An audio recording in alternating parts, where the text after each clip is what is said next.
ನೀವೇನಾದ್ರೂ ಸಣ್ಣ ಪುಟ್ಟ ಕೆಲಸ ಮಾಡ್ತಿದ್ದೀರಾ?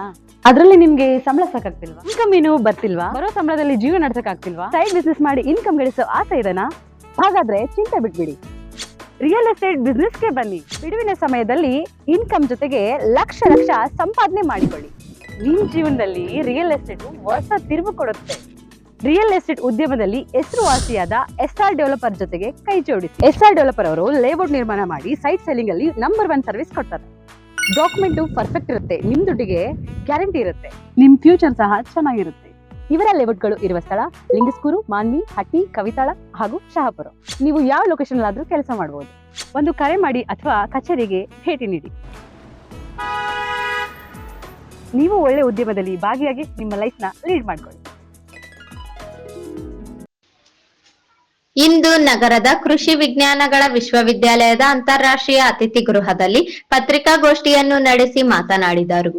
ಈ ಕೃಷಿ ಮೇಳವನ್ನು ಕರ್ನಾಟಕ ಸರ್ಕಾರದ ಕೃಷಿ ಮತ್ತು ಕೃಷಿ ಸಂಬಂಧಿತ ಅಭಿವೃದ್ಧಿ ಇಲಾಖೆಗಳು, ನವದೆಹಲಿಯ ಭಾರತೀಯ ಕೃಷಿ ಅನುಸಂಧಾನ ಪರಿಷತ್, ನಬಾರ್ಡ್, ಕಲ್ಯಾಣ ಕರ್ನಾಟಕ ಪ್ರದೇಶ ಅಭಿವೃದ್ಧಿ ಮಂಡಳಿ, ಕರ್ನಾಟಕ ಪ್ರದೇಶ ಕೃಷಿಕ ಸಮಾಜ, ಕೃಷಿ ಪರಿಕರಗಳ ಮಾರಾಟ ಸಂಘಗಳು ಮತ್ತು ಸರ್ಕಾರೇತರ ಸಂಸ್ಥೆಗಳ ಉತ್ತಮ ಸಹಯೋಗದೊಂದಿಗೆ ಆಯೋಜಿಸಲಾಗುತ್ತಿದೆ.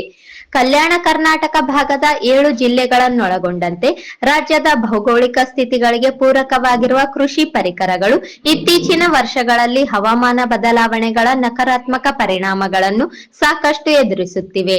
ಈ ಕಾರಣವಾಗಿ ವೈವಿಧ್ಯಮಯವಾದ ಕೃಷಿ ವ್ಯವಸ್ಥೆಗಳ ಸುಸ್ಥಿರತೆ ಹಾಗೂ ಸುಭದ್ರತೆಗಳ ದೃಷ್ಟಿಯಿಂದ ಬೆಳೆಗಳ ಆಯ್ಕೆ, ಸಾಗುವಳಿ ಕ್ರಮಗಳು, ಮಣ್ಣು, ನೀರು ಹಾಗೂ ಇತರೆ ಸಂಪನ್ಮೂಲಗಳ ಸಂರಕ್ಷಣೆ, ಅವುಗಳ ಸಂವರ್ಧನೆಯ ವಿಧಾನಗಳು, ನಿಯೋಜಿಸಬೇಕಾದ ಯಂತ್ರೋಪಕರಣಗಳು, ಇಂಧನ ಹಾಗೂ ಶಕ್ತಿಯ ವಿನಿಯೋಗ ಹಾಗೂ ಅದಕ್ಕೆ ತಗಲುವ ವೆಚ್ಚ, ಇಳುವರಿಗಳ ಆರ್ಥಿಕ ಲೆಕ್ಕಾಚಾರಗಳ ಬಗ್ಗೆ ನಾವು ವೈಜ್ಞಾನಿಕ ರೀತಿಯಲ್ಲಿ ವ್ಯವಸ್ಥಿತ ಪರಿಹಾರಗಳನ್ನು ಕಂಡುಕೊಳ್ಳಲು ಗಮನಹರಿಸಬೇಕಾಗಿದೆ. ಈ 3 ದಿನಗಳಲ್ಲಿ ಕೃಷಿ ಹಾಗೂ ಕೃಷಿಗೆ ಸಂಬಂಧಿಸಿದ ಹೊಸ ತಂತ್ರಜ್ಞಾನಗಳು ಹಾಗೂ ಆವಿಷ್ಕಾರಗಳ ಕುರಿತು ರೈತ ಬಾಂಧವರಿಗೆ ಸಂಪೂರ್ಣ ಮಾಹಿತಿ ಹಾಗೂ ಪ್ರತ್ಯಕ್ಷತೆಗಳನ್ನು ಒದಗಿಸುವುದರ ಜೊತೆಗೆ ತಮ್ಮ ಜಮೀನಿನಲ್ಲಿ ಅಳವಡಿಸಲು ಪ್ರೇರೇಪಣೆಯ ಉದ್ದೇಶವನ್ನು ಹೊಂದಲಾಗಿದೆ ಎಂದು ತಿಳಿಸಿದರು. ಈ ಕೃಷಿ ಮೇಳದಲ್ಲಿ ಈ ಭಾಗದ ಮುಖ್ಯ ಕೃಷಿ ಬೆಳೆಗಳ ಉತ್ಪಾದನಾ ತಾಂತ್ರಿಕತೆಗಳು, ಸಂಸ್ಕರಣೆ, ಮೌಲ್ಯವರ್ಧನೆ, ಮಾರುಕಟ್ಟೆಗಳ ಸಮೀಕರಣ, ತೋಟಗಾರಿಕೆಯಲ್ಲಿ ಉತ್ಕೃಷ್ಟ ಹಣ್ಣು, ತರಕಾರಿ ಮತ್ತು ಹೂ ಉತ್ಪಾದನಾ ತಂತ್ರಜ್ಞಾನಗಳು, ರಫ್ತು ವಹಿವಾಟು, ಫಲಪುಷ್ಪ ಪ್ರದರ್ಶನ, ರೇಷ್ಮೆ ಕೃಷಿ, ಕುರಿ ಮತ್ತು ಮೇಕೆ ಸಾಕಾಣಿಕೆ, ಕೋಳಿ ಸಾಕಾಣಿಕೆ, ಮೊಲ ಸಾಕಾಣಿಕೆ, ಎರೆಗೊಬ್ಬರ ಉತ್ಪಾದನೆ, ಜೈವಿಕ ಗೊಬ್ಬರಗಳ ಉತ್ಪಾದನೆ ಹಾಗೂ ಬಳಕೆ, ಸಾವಯವ ಕೃಷಿ ಇತ್ಯಾದಿಗಳ ಬಗ್ಗೆ ಸಮಗ್ರ ಮಾಹಿತಿಯನ್ನು ಪ್ರಾತ್ಯಕ್ಷಿಕೆಯೊಂದಿಗೆ ಹಂಚಿಕೊಳ್ಳಲಾಗುವುದು ಎಂದರು. ಕಲ್ಯಾಣ ಕರ್ನಾಟಕದಲ್ಲಿ ಅತ್ಯುತ್ತಮ ಸಾಧನೆಗೈದ 7 ಶ್ರೇಷ್ಠ ಕೃಷಿಕರನ್ನು ಹಾಗೂ 7 ಶ್ರೇಷ್ಠ ಕೃಷಿ ಮಹಿಳೆಯರನ್ನು ಗುರುತಿಸಿ ಈ ಕೃಷಿ ಮೇಳದಲ್ಲಿ ಪ್ರಶಸ್ತಿ ಫಲಕದೊಂದಿಗೆ ಗೌರವಿಸಿ ಸನ್ಮಾನಿಸಲಾಗುವುದು ಎಂದು ತಿಳಿಸಿದರು. ಈ ಎಲ್ಲಾ ಸುಧಾರಿತ ತಂತ್ರಜ್ಞಾನಗಳ ಪ್ರಸ್ತುತಿಗಳು ಅತ್ಯಂತ ವ್ಯವಸ್ಥಿತ ರೀತಿಯಲ್ಲಿ 240 ಸುಸಜ್ಜಿತ ಮಳಿಗೆಗಳಲ್ಲಿ ಅನಾವರಣಗೊಳ್ಳಲಿವೆ. ಕಲ್ಯಾಣ ಕರ್ನಾಟಕ ಹಾಗೂ ರಾಜ್ಯದ ಇತರೆ ಭಾಗಗಳಿಂದ ಸುಮಾರು 3 ರಿಂದ 4 ಲಕ್ಷ ರೈತ ಬಾಂಧವರು ಈ ಕೃಷಿ ಮೇಳದ ಭಾಗವಹಿಸುವ ನಿರೀಕ್ಷೆ ಇದೆ. ಕರ್ನಾಟಕ ಸರ್ಕಾರದ ವೈದ್ಯಕೀಯ ಶಿಕ್ಷಣ ಮತ್ತು ಕೌಶಲ್ಯಾಭಿವೃದ್ಧಿ, ಉದ್ಯಮಶೀಲತೆ, ಜೀವನೋಪಾಯ ಇಲಾಖೆ ಹಾಗೂ ರಾಯಚೂರು ಜಿಲ್ಲಾ ಉಸ್ತುವಾರಿ ಸಚಿವರಾದ ಡಾಕ್ಟರ್ ಶರಣಪ್ರಕಾಶ್ ಪಾಟೀಲ್ ಈ ಕೃಷಿ ಮೇಳವನ್ನು ಉದ್ಘಾಟಿಸಲಿದ್ದು, ವಸ್ತು ಪ್ರದರ್ಶನಕ್ಕೆ ಕೃಷಿ ಸಚಿವರು ಹಾಗೂ ವಿಶ್ವವಿದ್ಯಾಲಯದ ಸಹ ಕುಲಪತಿಗಳಾದ ಎನ್ ಚಲುವರಾಯಸ್ವಾಮಿ ಚಾಲನೆ ನೀಡಿದರೆ, ಜಾನುವಾರು ಪ್ರದರ್ಶನದ ಉದ್ಘಾಟನೆಯನ್ನು ಸಣ್ಣ ನೀರಾವರಿ ಹಾಗೂ ವಿಜ್ಞಾನ ಮತ್ತು ತಂತ್ರಜ್ಞಾನ ಇಲಾಖೆಯ ಸಚಿವ ಎನ್ಎಸ್ ಬೋಸರಾಜು ನೆರವೇರಿಸಲಿದ್ದಾರೆ. ಸಣ್ಣ ಕೈಗಾರಿಕೆ ಮತ್ತು ಸಾರ್ವಜನಿಕ ಉದ್ಯಮಗಳ ಇಲಾಖೆ ಸಚಿವರಾದ ಶರಣಬಸಪ್ಪ ದರ್ಶನಾಪುರ ಪುಸ್ತಕ ಮತ್ತು ತಾಂತ್ರಿಕ ಕೈಪಿಡಿಗಳ ಅನಾವರಣಗೊಳಿಸಲಿದ್ದಾರೆ. ಕೃಷಿ ಯಂತ್ರೋಪಕರಣಗಳ ಮಳಿಗೆಗಳ ಉದ್ಘಾಟನೆಯನ್ನು ಗ್ರಾಮೀಣಾಭಿವೃದ್ಧಿ ಮತ್ತು ಪಂಚಾಯತ್ ರಾಜ್ ಇಲಾಖೆ ಹಾಗೂ ವಿದ್ಯುನ್ಮಾನ ಮಾಹಿತಿ ಹಾಗೂ ಜೈವಿಕ ತಂತ್ರಜ್ಞಾನ ಇಲಾಖೆ ಸಚಿವ ಪ್ರಿಯಾಂಕ ಖರ್ಗೆ ನೆರವೇರಿಸುವರು. ಕೃಷಿ ತಾಂತ್ರಿಕತೆಗಳ QR ಕೋಡ್ ಅನಾವರಣವನ್ನು ಅರಣ್ಯ, ಜೀವಶಾಸ್ತ್ರ ಮತ್ತು ಪರಿಸರ ಇಲಾಖೆ ಸಚಿವ ಈಶ್ವರ್ ಖಂಡ್ರೆಯವರು ನೆರವೇರಿಸುವರು. ಅಭಿವೃದ್ಧಿ ಇಲಾಖೆಗಳ ಮಳಿಗೆಗಳ ಉದ್ಘಾಟನೆಯನ್ನು ಹಿಂದುಳಿದ ವರ್ಗಗಳ ಕಲ್ಯಾಣ ಹಾಗೂ ಕನ್ನಡ ಮತ್ತು ಸಂಸ್ಕೃತಿ ಇಲಾಖೆ ಸಚಿವ ಶಿವರಾಜ ಸಂಗಪ್ಪ ತಂಗಡಗಿ ನೆರವೇರಿಸುವರು. ಮತ್ಸ್ಯಮೇಳ ಉದ್ಘಾಟನೆಯನ್ನು ವಸತಿ, ವಕ್ಫ್ ಮತ್ತು ಅಲ್ಪಸಂಖ್ಯಾತರ ಕಲ್ಯಾಣ ಇಲಾಖೆ ಸಚಿವ ಬಿಝಡ್ ಜಮೀರ್ ಅಹಮದ್ ಖಾನ್ ನೆರವೇರಿಸುವರು. ಫಲಪುಷ್ಪ ಪ್ರದರ್ಶನ ಹಾಗೂ ಉದ್ಘಾಟನೆಯನ್ನು ಪೌರಾಡಳಿತ ಹಾಗೂ ಹಜ್ ಇಲಾಖೆ ಸಚಿವರಾದ ರಹೀಂ ಖಾನ್ ಅವರು ನೆರವೇರಿಸುವರು. ಈ ಕೃಷಿ ಮೇಳದ ಅಧ್ಯಕ್ಷತೆಯನ್ನು ರಾಯಚೂರು ನಗರದ ಶಾಸಕ ಡಾಕ್ಟರ್ ಶಿವರಾಜ್ ಪಾಟೀಲ್ ಅವರು ವಹಿಸುವರು.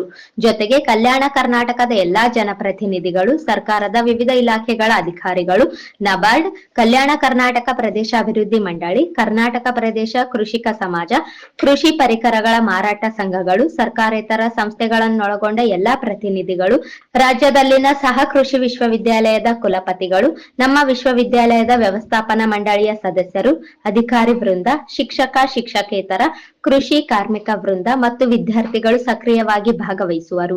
ಹೆಚ್ಚಿನ ಸಂಖ್ಯೆಯಲ್ಲಿ ರೈತರು ಭಾಗವಹಿಸಿ ಕೃಷಿ ಮೇಳದ ಪ್ರಯೋಜನ ಪಡೆಯಬೇಕು ಎಂದು ಕೋರಿದರು. ಕೃಷಿ ವಿಜ್ಞಾನಗಳ ವಿಶ್ವವಿದ್ಯಾಲಯ ರಾಯಚೂರು ಆವರಣದಲ್ಲಿ ಕೃಷಿ ಮೇಳ 2024 ಇದೇ ಡಿಸೆಂಬರ್ 7, 8 ಮತ್ತು 9 3 ದಿನಗಳ ಕಾಲ ನಮ್ಮ ಆವರಣದಲ್ಲಿ ಹಮ್ಮಿಕೊಂಡಿದ್ದೇವೆ.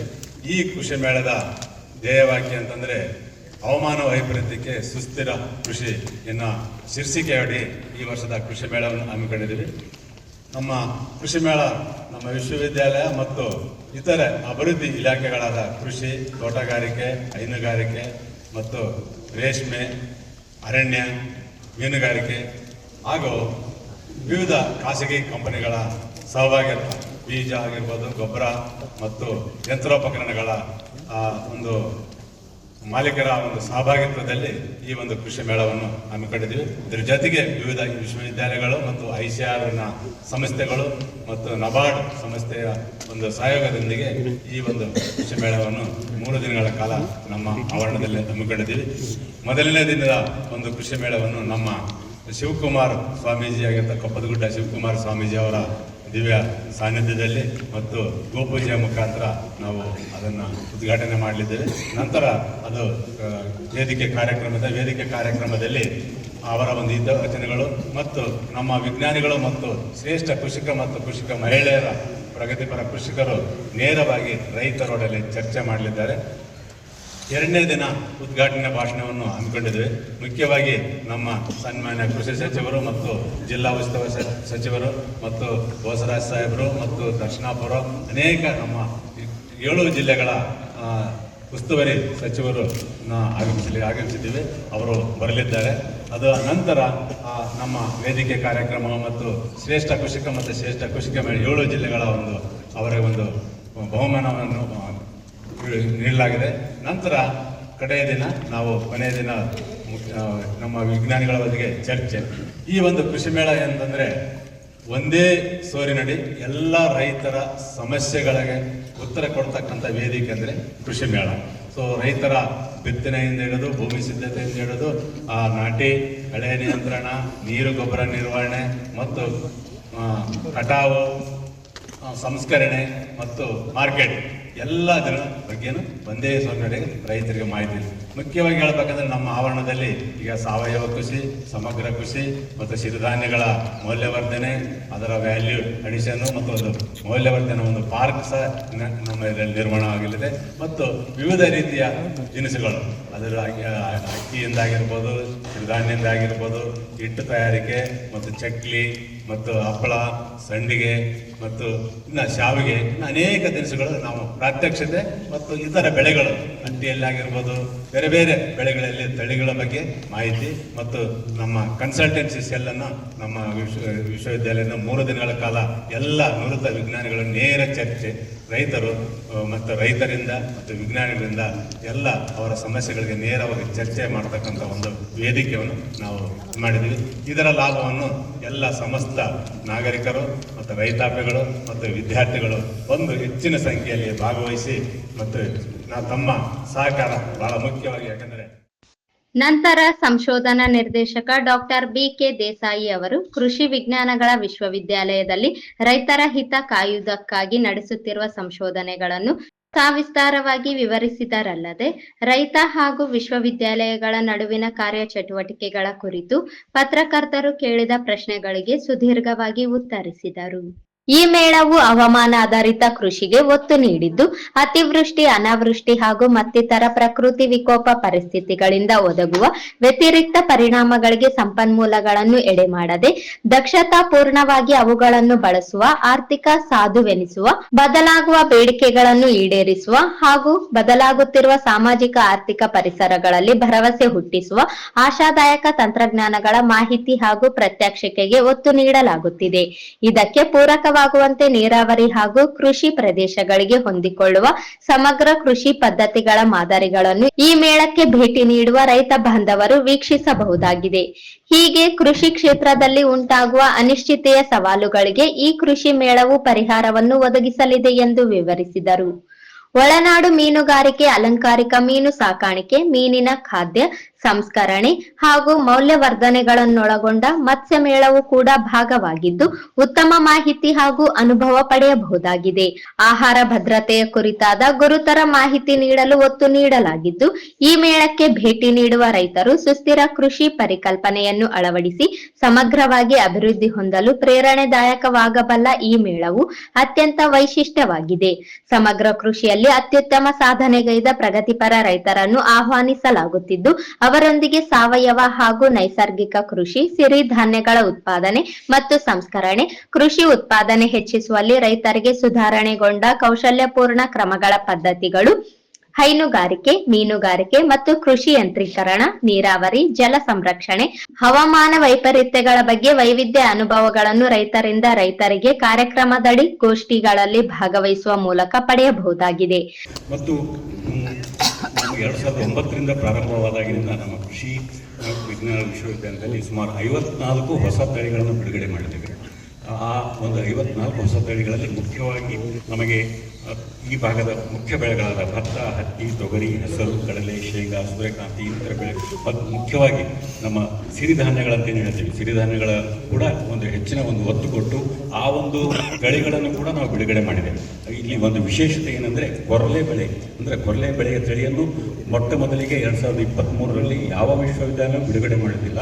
ಈವನ್ ಭಾರತದಲ್ಲೇ ಯಾವ ವಿಶ್ವವಿದ್ಯಾಲಯ ಬಿಡುಗಡೆ ಮಾಡಿದ್ದಿಲ್ಲ. ಬ್ರೌನ್ ಟಾಪ್ ಮಿಲೆಟ್ ಅಂತ ನಾವೇನು ಹೇಳ್ತೀವಿ, ಕೊರಲೆ ತಳಿಯನ್ನು ನಮ್ಮ ವಿಜ್ಞಾನಿಗಳು ಈ ಒಂದು ಭಾಗಕ್ಕೆ ಕೊಟ್ಟಿದ್ದಾರೆ ರೈತರಿಗಾಗಿ.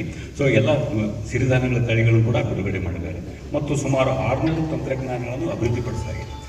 ಇತ್ತೀಚೆಗೆ ಏನಾಗ್ತಾ ಇದೆ ನಿಮಗೆ ತಮಗೆಲ್ಲ ಗೊತ್ತಿರುವಂತೆ ಈ ಒಂದು ಧ್ಯೇಯವಾಕ್ಯ ಏನಿದೆ ನಮ್ಮ ಒಂದು ಕೃಷಿ ಮೇಳದ್ದು, ಹವಾಮಾನದ ವೈಪರೀತ್ಯಕ್ಕೆ ಅನುಗುಣವಾಗಿ ನಮ್ಮ ಸುಸ್ಥಿರ ಕೃಷಿ ಅಂತ ನಾವು ಕೊಟ್ಟಿದ್ದೇವೆ. ಇತ್ತೀಚೆಗೆ ಎಲ್ಲ ಇದರಲ್ಲೂ ಯಾವುದೇ ಒಂದು ನಾವು ಪ್ರಿಡಿಕ್ಷನ್ ಮಾಡೋಕ್ಕಾಗೋದಿಲ್ಲ. ಸೊ ಆ ಒಂದು ಥರ ಇದ್ದಾಗ ಯಾವ ಬೆಳೆಗಳನ್ನು ಹಾಕಬೇಕು, ಯಾವ ತಳಿಗಳನ್ನು ಹಾಕಬೇಕು, ಖಂಡಿತವಾಗಿ ರೈತರಿಗೆ ಪ್ರಶ್ನೆ ಸಹಜ ಉದ್ಭವಿಸುವುದು.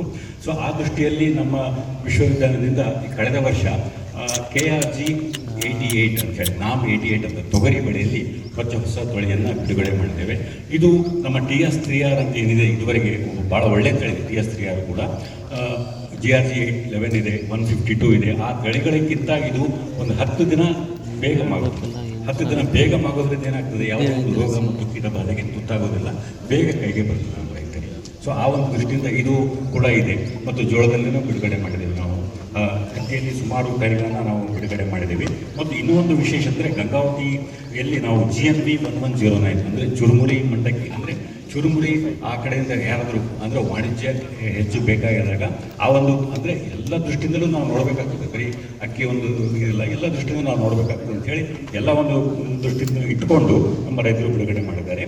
ಮತ್ತು ಕಳೆದ ಒಂದು 22-23ರಲ್ಲಿ ಶ್ರೀಮತಿ ನಿರ್ಮಲಾ ಸೀತಾರಾಮನ್ ಇಲ್ಲಿ ಬಂದು ಮಿಲೆಟ್ ಕಾನ್ಕ್ಲೇವನ್ನು ಭಾಳ ದೂರಿಂದ ನಾವು ಮಾಡಿದ್ದೇವೆ ನಿಮ್ಮೆಲ್ಲರ ಸಹಕಾರದಿಂದ. ಅದರಲ್ಲಿ ಕೂಡ 25 ಕೋಟಿ ಕಳೆದ ಸಾಲಿನಲ್ಲಿ ಬಿಡುಗಡೆಯಾಗಿದೆ ನಮ್ಮ ವಿಶ್ವವಿದ್ಯಾಲಯಕ್ಕೆ. ಆ 25 ಕೋಟಿ ಅನುದಾನದಲ್ಲಿ ಈಗಾಗಲೇ ಕಾರ್ಯ ಪ್ರಗತಿಯಲ್ಲಿದೆ. ಅದು 1.5 ವರ್ಷ ಅಥವಾ 2 ವರ್ಷದಲ್ಲಿ ಅದು ಪ್ರಗತಿಯಾಗಿ ಈ ಭಾಗಕ್ಕೆ ಒಂದು ಮುಖ್ಯ ಕೊಡುಗೆ ಆಗ್ತದೆ ಅಂತೇಳಿ ನಾನು ಹೇಳ ಬಯಸ್ತೇನೆ. ಅಲ್ಲಿ ಮಿಲೆಟ್ ವ್ಯಾಲ್ಯೂ ಚೈನ್ ಪಾರ್ಕ್ ಅಂದರೆ ನಾವು ಏನು ಮಾಡ್ತಾ ಇದ್ದೀವಿ, ಅಲ್ಲಿ 3 ವಿವಿಧ ಇದನ್ನು ಮಾಡ್ತಾ ಇದ್ದೀವಿ.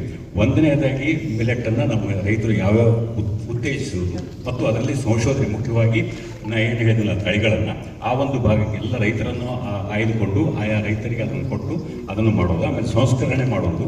ಆಮೇಲೆ ಅದು ವಿವಿಧ ಪದಾರ್ಥಗಳನ್ನು ಕೂಡ ಅದರಿಂದ ಯಾವ ರೀತಿ ವ್ಯಾಲ್ಯೂ ಚೈನ್, ಮೌಲ್ಯವರ್ಧನೆ ಅಂದರೆ ಪ್ರೊಡಕ್ಷನ್ ಟು ಪ್ರಾಡಕ್ಟ್, ಉತ್ಪಾದನೆಯಿಂದ ಉತ್ಪನ್ನದವರೆಗೆ ಆ ರೀತಿ ಇರ್ತದೆ. ನಾರ್ಮಲಿ ಪ್ರೊಡಕ್ಷನ್ ಟು ಪ್ರಾಡಕ್ಟ್, ಉತ್ಪಾದನೆಯಿಂದ ಉತ್ಪನ್ನದವರೆಗೆ ಆ ವ್ಯಾಲ್ಯೂ ಚೈನ್ ಇರ್ತದೆ. ಮೌಲ್ಯವರ್ಧನೆ ಯಾವ ರೀತಿ ನಾವು ಮಾಡಬಹುದು, ಈ ಬರೀ ಮಿಲೆಟ್ ಸಿರಿಧಾನ್ಯಗಳು ಬೆಳೆದುಕೊಂಡು ಕೂತ್ರೆ ಆಗೋದಿಲ್ಲ.